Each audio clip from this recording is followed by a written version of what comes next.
inaugural Grueling Truth NASCAR show. I'm your co-host, Joe Spillman, joined by the legendary Steve Risley. The Grueling Truth NASCAR show is brought to you by Betting.net. Betting.net is your best bet to find casinos and sportsbooks that's right for you. Steve, how you doing tonight? Well, I was doing good till that opening. What the hell? Did you read that off a teleprompter? No, that was my radio voice. Was it really? And what the hell makes me legendary on a NASCAR show? Well, you're just the legendary Steve Risley. I mean, I've got a box out in the garage. It's got about 15 to 20 go-kart trophy in it. You could be a legendary go-kart. My district.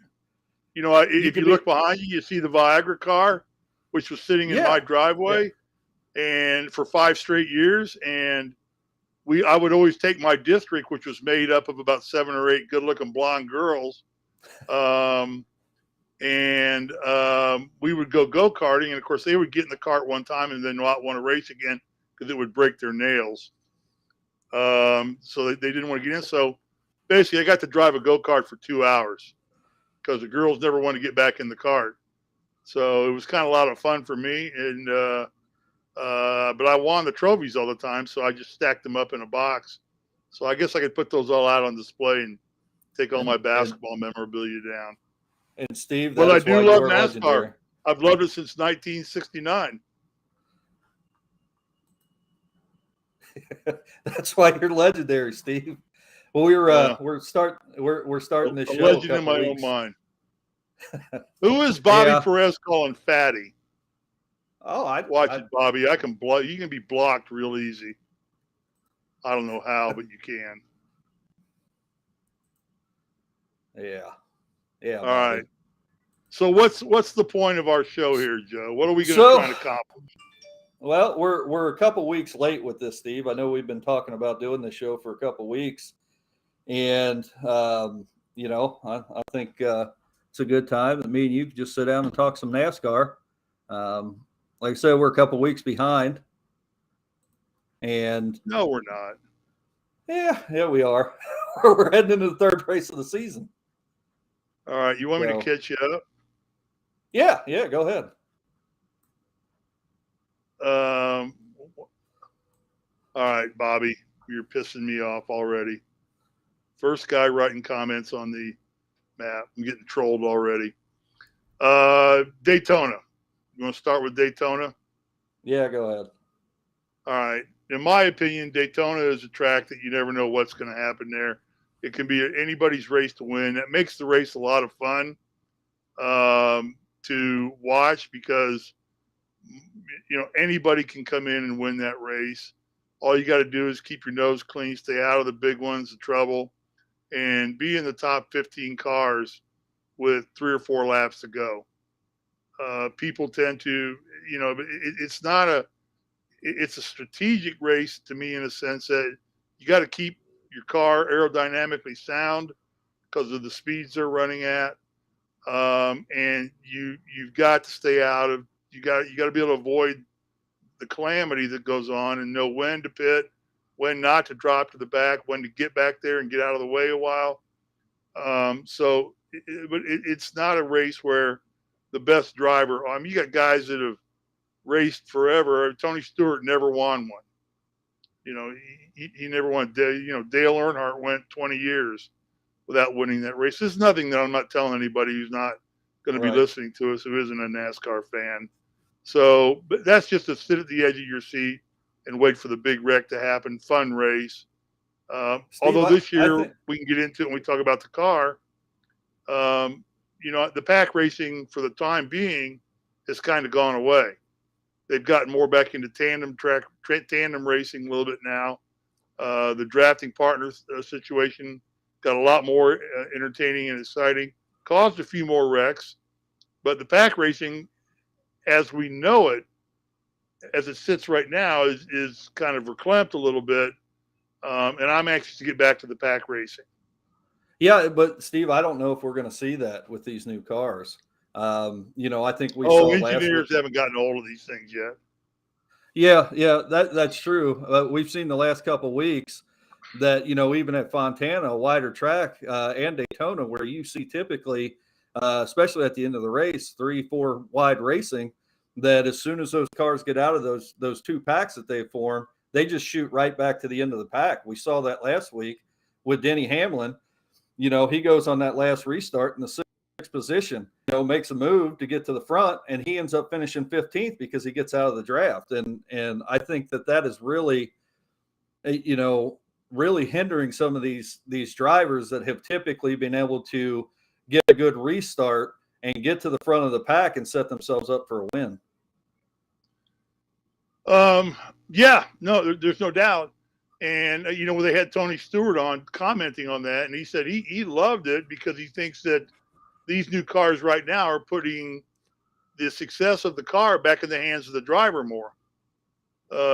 Which Tony was pretty adamant about that throughout his contributions to the broadcast and everything on Daytona weekend.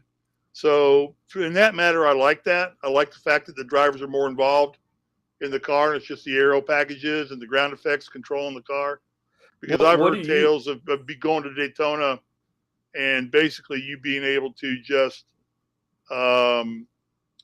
let the car drive itself around the track. I mean, you barely had to steer it at all. Yeah, keep your foot mashed down to the floorboard, and the car will do its own stuff. Yeah, we saw. Take good care of you. Did you get to catch qualifying today at all? Yeah, I ripped through it. Yes, I saw. Did you see? Yes. Kyle Busch lost control in qualifying, tore his car up, or practiced today. Yeah, I saw he tore it up in practice, going to a backup car. Yeah. So, and so I keep hearing, when you start listening to these so-called experts talk, they keep talking about this rear diffuser, and the car's getting clean air in the draft. What do you know about that? Well, not a lot yet, because there hasn't been a lot said about it yet. I know that IndyCar and F1 uses rear diffusers for ground effects.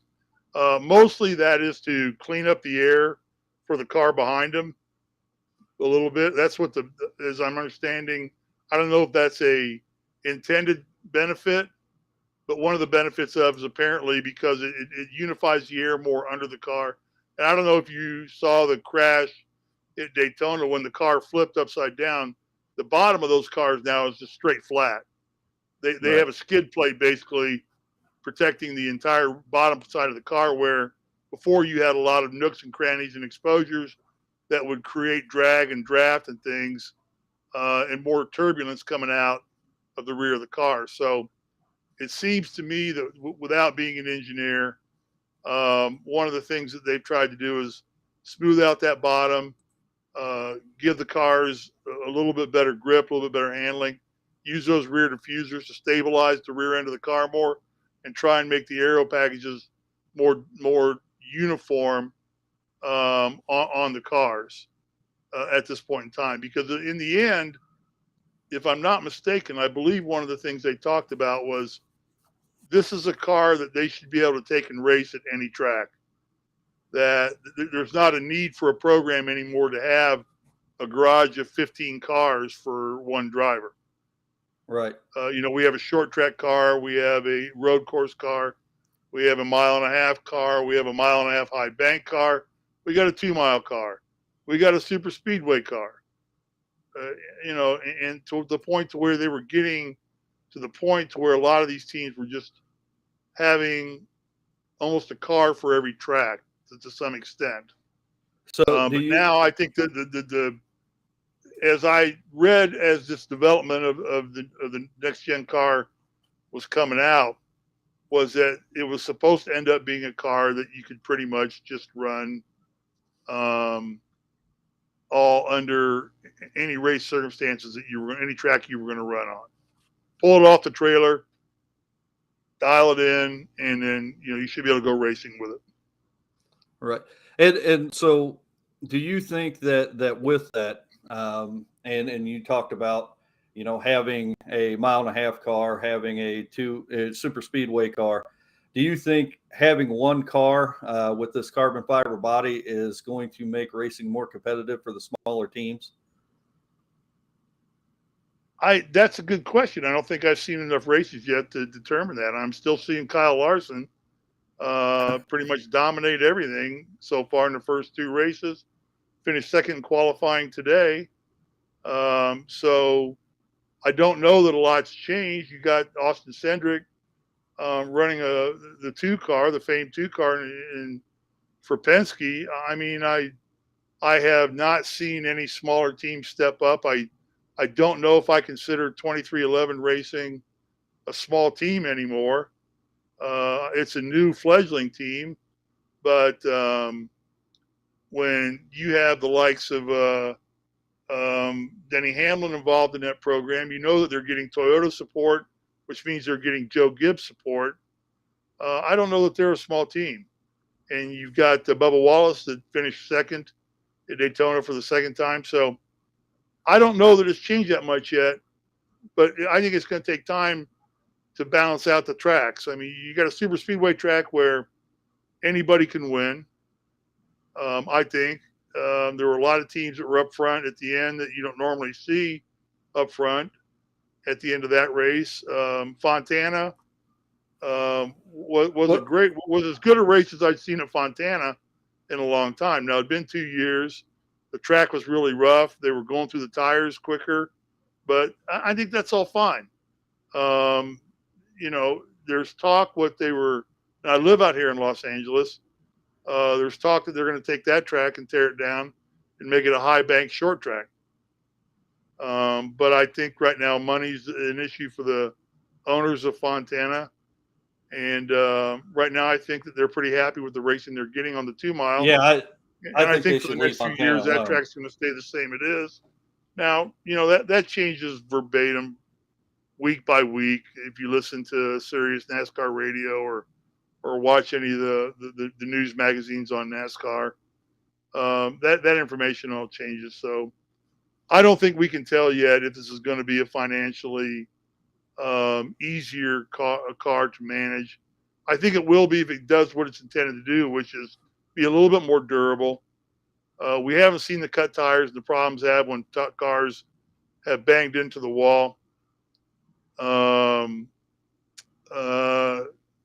You know, they banged into the wall. Yeah, but the bodies have stayed the same.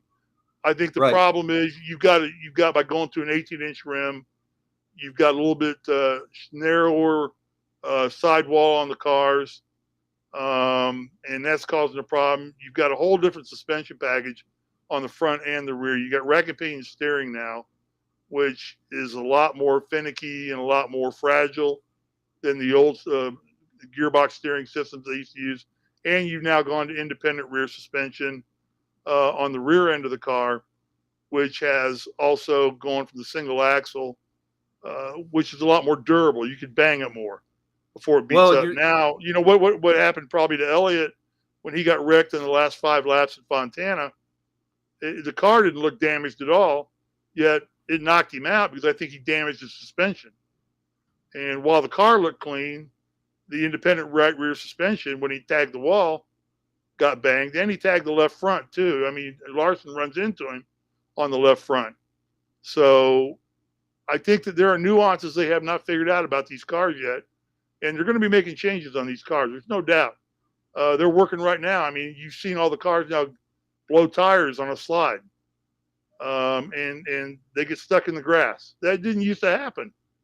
You used to always be able to at least drive the car out of the grass, get back to the pits, slap 4 new tires on, and many times not even lose a lap if you were on a big enough track.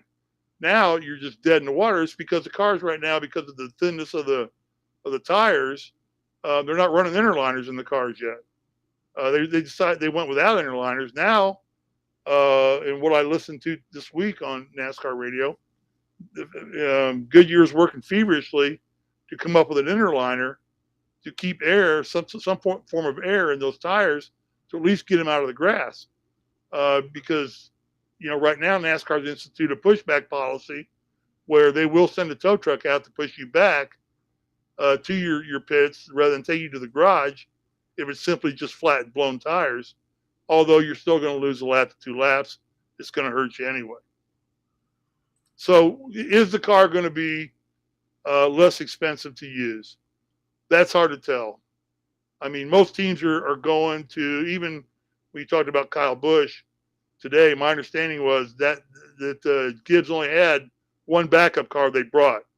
Right, and they're having a hard time finding even parts for backup yeah, cars. they can't, with everything going on with shipping, with everything going on with that, getting parts shipped in and out to everybody. The fact that NASCAR is being pretty rigid and not allowing people to manufacture their own parts, and when everybody use stock parts on these cars, it seems to be right now rather difficult for anybody to bring more than maybe 2 cars to any one track. But my understanding is, from watching qualifying today, Gibbs brought 1 car, and it's now Kyle's. So you're probably not going to see any more. Well, no, there'll be no more practice or anything like that. So, but Kyle got the backup car, and that's it. They're out. They have nothing else to take home.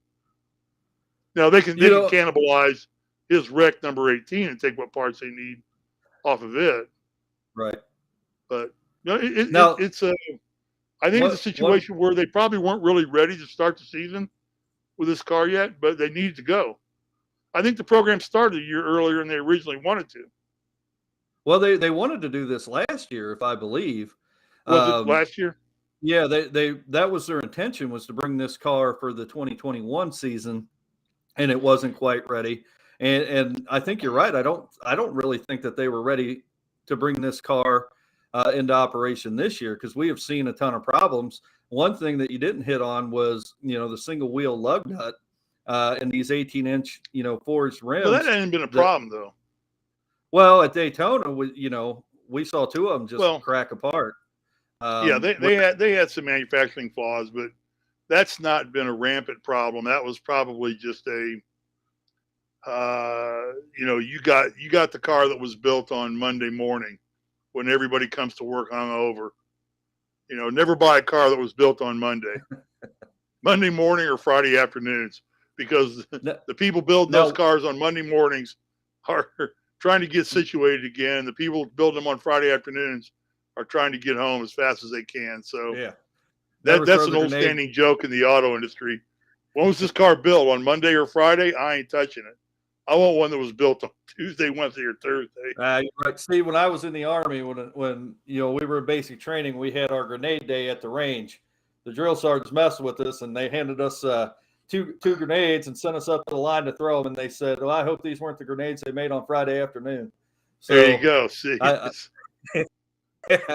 same principle works. Right. I will tell you one thing I have noticed with these cars this year is we're 2 races in, and we have 19 different drivers that have a top 10 finish this year, which I think is incredible after 2 races. So it's definitely making the racing more competitive. Well, it goes to the durability of the car, wouldn't you say, Joe? No, nothing. I was listening to you. No, I mean, it goes to the durability of the car. Yeah, I agree with that. So, I mean, I'm excited to see these. I'm excited to see these cars at a short track, because you go to Martinsville here pretty soon, and Bristol comes up. I think you're going to see some hellaciously good racing. We haven't seen a short track race since the bash at the Coliseum, and I know one issue. Well, nobody's going to wreck anything there. Yeah. One issue that was coming up, though, if you remember back, and I think a couple cars, and the driver doesn't, I can't think of the driver off the top of my head without looking it up, but one driver was put out of the bash, and he had a triaxle problem, and they thought maybe it was due to the heat that was caused by the short track racing. So that's yet to be seen with these new cars, if that's going to be a problem at the short tracks. Do you have any thought on that? No, other than I'm sure NASCAR R&D is looking at it and on top of it. I think they're taking a good look at everything they glean from that. I don't know that they're going to run a short track on a quarter-mile track, are they? No, I don't. No, there's no quarter mile. So no. I think that the Coliseum was a unique show situation to get the season started off. Try and develop a market, maybe draw some interest out here in LA. I mean, they put over 55,000 people in the stands for that, and they made it a good party event for everybody that went. So it was enjoyable. It was fun. Enjoyable to watch. I had to be expensive. I mean, they've already rebuilt the Coliseum. The grass is already back, and it's amazing to me how quick that whole thing transpired. But yeah, I think NASCAR R&D has already looked at that heat problem with the triaxle and see if that's something that's long withstanding. The brakes were heating up a lot too. You're running in a pretty hot environment out here in LA. It was a warm weekend, as I recall, and you're on asphalt. And you know, there's a lot of things that we don't know about this next gen car yet and how it's going to respond and react.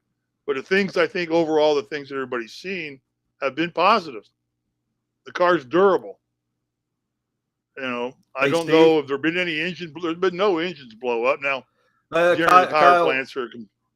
Kyle Busch was having some overheating problems last week. Yeah, that's what actually put him out of the race. You can't tape things up anymore on these cars either. So there's no more tape on the radiators coming in, the air intakes coming in, things like that. It's just you get what you get.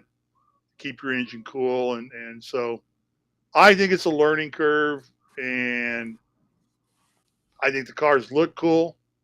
Took me a while to get used to them. I like the 18-inch wheels a lot. They did have a problem with some rims. The single lug on a lug is turned to be good and bad. In a sense, it's causing pit crews right now to, you know, it used to be it took about 13 seconds to put 5 lugs on times 4. Now they're able to do it in 7 seconds. And the gas man, you know, they're waiting on the gas man now. Where before it was always the gas man just kept pumping until the lugs got done. And all of a sudden now guys are taking off with less than full tanks because the jack man their gas man with them. Yeah, the jack man's he's seeing the guys pull away from the wheels and he's dropping the jack, and the gas man's going, whoa, I got 3 gallons left to put in. You know, and that can make or break a race in a heartbeat. Those last 3 gallons. Steve, so yeah. Steve, real quick, I want to let everybody know the Grueling Truth is powered by betting.net. Betting.net is the best bet for finding an online casino or sports book that's right for you. So that was a little bit better. I don't feel like you read that off a teleprompter. I think you just said that from the heart. Oh, I did. Betting.net is a great place to go. And that doesn't just give you feel, Steve. You know what? I've been to betting.net. I'm not a big gambler, but I've been there, and boy, they will teach you how to bet. Yeah. You know, and I know our boss, Mike Goodpaster, is getting rich off of betting.net. So all he does is get on one of the shows I do with him and talk about all the money he's won on betting. Dude, thanks to betting.net. So they are. I get on there every week too. Yeah. Do you? Every Sunday. Hey, let me ask you. You high rollers with all that money. We haven't talked about Kyle Larson much last week at Fontana, but I think there's a huge elephant in the room when it comes to that win and that teammate with 8 laps to go. So all right, I'm going to go on record first off and tell everybody that's ever going to listen to us again, if anybody ever does, I am at 6'8". I am the biggest Chase Elliott fan there is. All right, I knew. I met his father multiple times when we were sponsoring the Viagra car when I worked for Pfizer, and got hot passes to the pits for 5 years. And got to meet Bill Elliott multiple times. Classiest guy you'll ever meet. Ever put on a racing suit. Probably put on any athletic uniform, period. And so I became an instant Chase Elliott fan, and have been that. I think that's just a racing incident. I think if you take a look back at that and listen to everybody's explanation of that, and this is one of the flaws of these cars right now. Apparently, the way the aero's set up, if you get that smooth air coming from the scene, that's that diffuser you get that smooth air, and there's not that turbulence coming up on behind somebody. I mean, Elliott, I think had Elliott not got put into the wall, he would have gone right around the outside, and I think he'd have been leading the last 3 laps. He was closing that fast. Yeah, I now, can't could disagree with Larson that have at caught all. him again? Because there's no doubt Larson has the faster car. But Elliott would have just shot out so much and then blocked enough that I don't know that they would have been able to catch him, and get around him again, because Elliott is a good enough driver to do that for sure. So I don't know if there's really an elephant there. I think it just was a situation where he was battling Logano down low, and he didn't want to give Logano the side draft and give him that opportunity to slow down Larson. So he starts to jump up, and lo and behold, here comes Elliott, probably a good 2, 3, 4, 5 miles an hour faster than those guys at that point in time, and bang, that happened so quick. Well, that's not the elephant I was talking about, Steve. I was talking about Chase Elliott spinning out on purpose when he got a lap down after trying to block Kyle Larson. Paybacks are a bitch, aren't they? Yeah.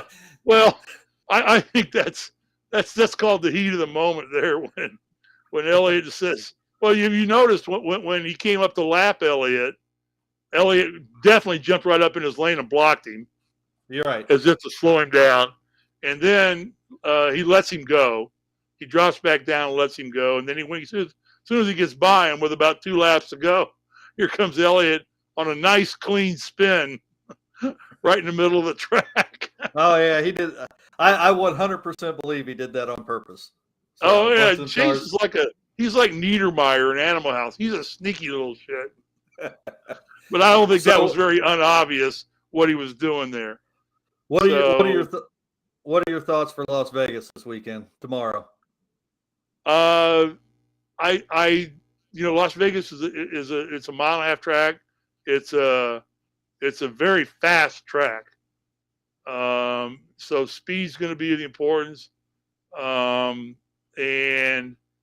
I think you're going to see a lot of bunched up racing, and going at it. And I think there's probably, looking at qualifying today, Christopher Bell takes the pole. Larson's second. Who's third? Oh, I had that pulled up. Yeah, way to go. Yeah. Hey, let's see. The top 5. So Kyle Larson and Christopher Bell are starting in row 1. Christopher Bell took the pole. Oster Cendric and Chase Briscoe are in row 2. Chase Elliott, Joey Logano. Yeah, Logano, Chase Elliott. Yeah. So I think you got the fast cars up front. It's always historically a fast track. It's a track well set up for NASCAR to run on. It's probably one of the more fun 1.5 miles to race on because it is so fast. And the banking leads to a lot of position changes, a lot. So, but I'm going to stick right now with the veterans until they get these cars figured out. I think on the 1.5 miles, the milers like coming up at Phoenix, coming up, I think you're going to see the drivers with most experience and knowing how to deal with new equipment and things of that nature, probably going to have a pretty distinct advantage in these types of races. Oh, I agree. As a matter of fact, there should be an article on the Grueling Truth tomorrow. My top 5 best bets for the Pennzoil 400. So if we're going to do this show every week, I'd like to play a little game. We got a couple minutes left here. And I'm still in mourning from the IU Purdue loss. I know. I just watched your show. I was kind of curious if you were even going to want to do this today. That was a tough loss. I wouldn't have. A good pastor was all giddy to do it. So, since good pastor pays the bills, we do what Mike wants. That's right. So each week, I think we should pick 5 drivers. All right, try to stay with me on this. 5 drivers of the top 5 drivers you think have the best chance to win. If your driver wins the race, you get 5 points. If they finish in the top 5, you get 2 points. On a weekly basis, we will tally up the points, and whoever wins that week just gets a W. We're not going to count points every week because I think you'll run away from me and I'll never be able to catch you. What Do did you I understand? No, run that by me again. I'm trying to get my 5 drivers down. Okay, and we could pick the same driver. So every week we're going to pick 5 drivers. If one of your top 5 drivers win the race, you get 5 points that week. If one of those top 5 drivers finish in the top 5, you get 2 points. Okay? All right. We could pick the same drivers. I'll let you pick first this week. We could pick the same drivers. Oh, the good pastor rule. That's how good pastor. That's how good pastor beat me in the football pool. He kept making me pick first. Well, I think you didn't pick the Bengals one week, and he did, right? Yeah, and the Bengals got beat. They just covered the spread. Well, whatever. That's I'm glad Mike won, and I'm glad the Bengals made a great showing. Anyway. Well, as Mike says, he's the Tom Brady of the NFL Pick'em Show. He is. So every week we'll pick 5 drivers. A winner gets 5 points. A top 5 gets 2. At the end of the week, whoever has the most points gets a win for that week. We're not going to keep track of points all season because you'll run away from me with the win, and I'll never be able to catch you. Okay. Okay. So who are your 5 drivers? My 5 drivers. Are you writing this down? Because you're going to keep track of the points. Yeah. Since this is your damn contest. Okay. I don't want anything to do with it. I want you to open up the show, and we open up the show with our little contest results. Are we going to get Clint Boyer to give away $5,000 of his money for this show?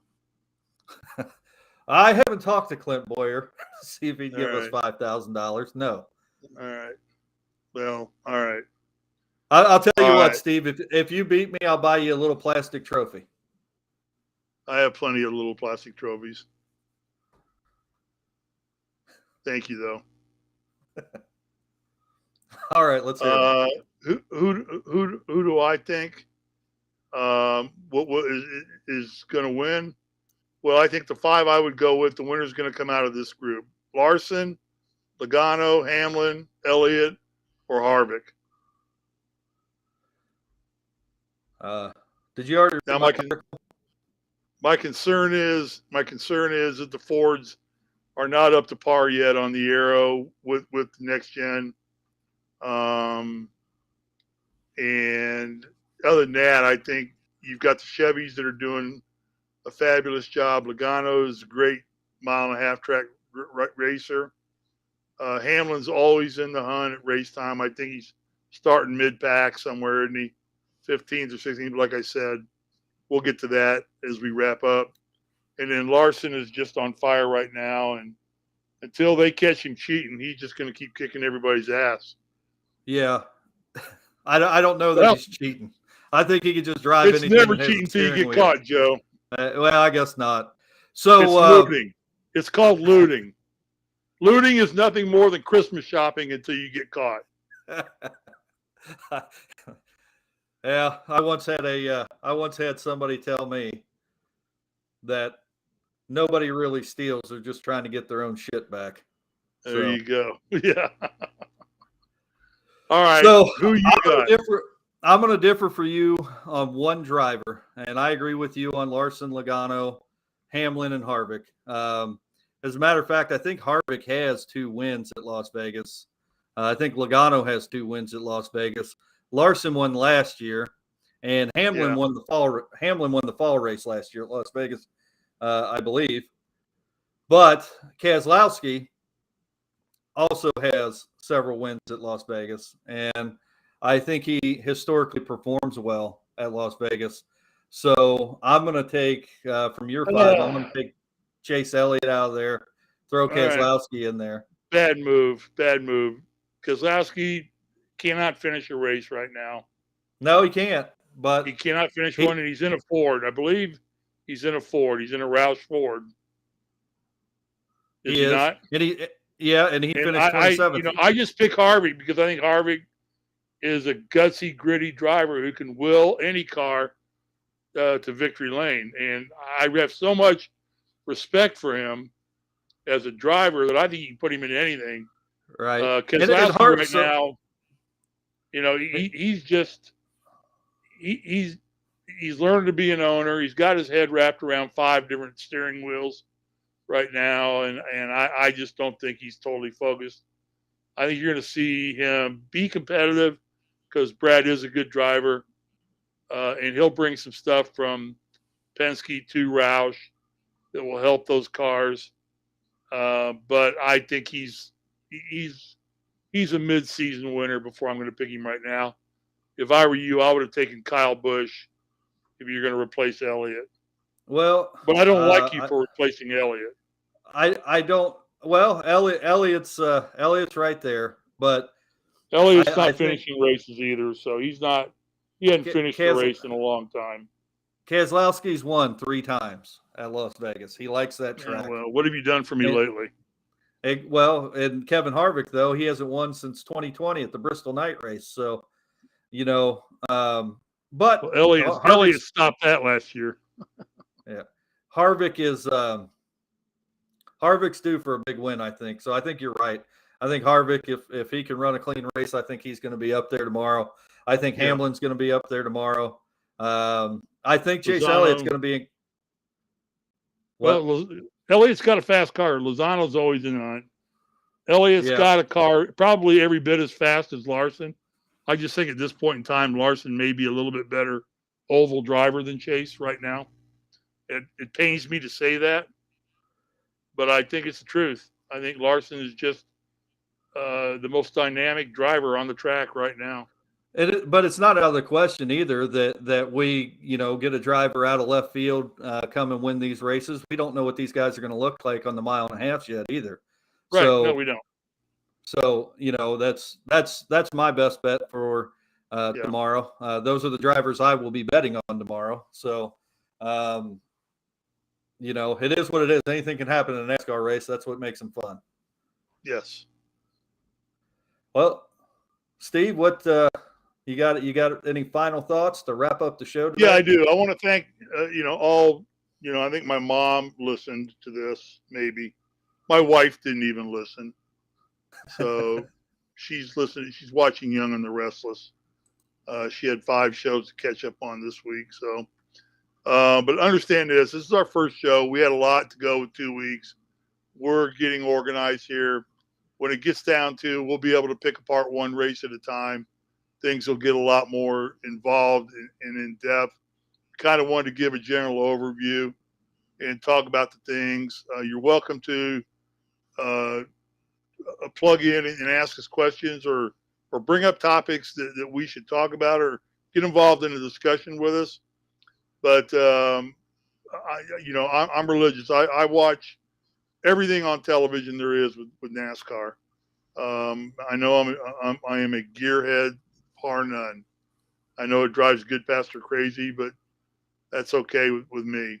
So we will be more detail oriented here as we get more knowledge of these cars and the season unfolds and we start seeing win streaks start popping up. We'll start talking more about the standings, about drivers that need to get a win now or where they are falling out in the point standings and not getting too far out of the top 16. It's not a factor at this point in time, but as the season moves on, it starts becoming one. And our knowledge of the cars, as I said, will change. And we'll begin to shape out what drivers are in the middle of good years and which drivers are still in the middle of slumps and streaks and not able to put a win together. So give us time, stay with us, give us feedback and input, please. And we'll try and make this a fun show throughout the season here with NASCAR. Next week, we will have probably a regular schedule for one night a week that we will be on every week. It'll involve a post-race and a pre-race at the same time. And I think, are we going to try to do that on Thursday, Steve? You want to stick with Thursdays? Yeah. We were going to do it on Thursday this past week. Okay, then let's go with that if we works. want to go Thursday night's fine with me. Okay. Maybe a little tough on people the next 2 Thursdays because we have basketball conference championships, and the next Thursday we have tournament games coming on. So, right, yeah, we'll take a look at that and see how subject to that change. interrupts. Yeah, we may change them up here to earlier in the week, the next couple of weeks, is to not get involved with the NCAA tournament games. So you're not having to make that difficult choice of whether to listen to Joe and I talk about NASCAR. Neither one of us have driven a lap on a NASCAR track.